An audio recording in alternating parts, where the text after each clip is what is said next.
ఏ రుణం కావాలన్నా తరచుగా వినిపించే మాట credit score. Credit cards, housing, personal loans ఇచ్చే సంస్థలు క్రెడిట్ స్కోర్ ని ప్రామాణికంగా చూస్తాయి.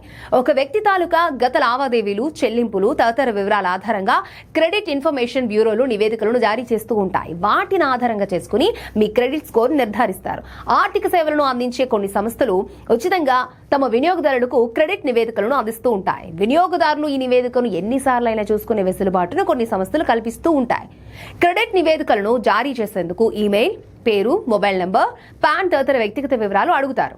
ఇక్కడ మీరిచ్చిన వివరాలు ఇతర థర్డ్ పార్టీలకు అందిస్తే మీ సమాచారం దుర్వినియోగం అయ్యే ఛాన్స్ ఉంటుంది. కాబట్టి ఉచితంగా క్రెడిట్ స్కోర్ ఇస్తున్న సంస్థలు ఏదైనా క్రెడిట్ ఇన్ఫర్మేషన్ బ్యూరోతో అనుబంధం కలిగి ఉన్నాయా లేదా అనేది చెక్ చేసుకోవాలి. మీరు ఉచితంగా క్రెడిట్ స్కోర్ తీసుకోవడంలో తప్పులేదు. కాకపోతే దానికి సంబంధించి విధి విధానాలను క్షుణ్ణంగా చదివి అర్థం చేసుకోండి. మీ సమాచారం ఇతరులకు అందించే వెసులుబాటును కల్పించకపోవడం మంచిదని నిపుణులు అంటున్నారు.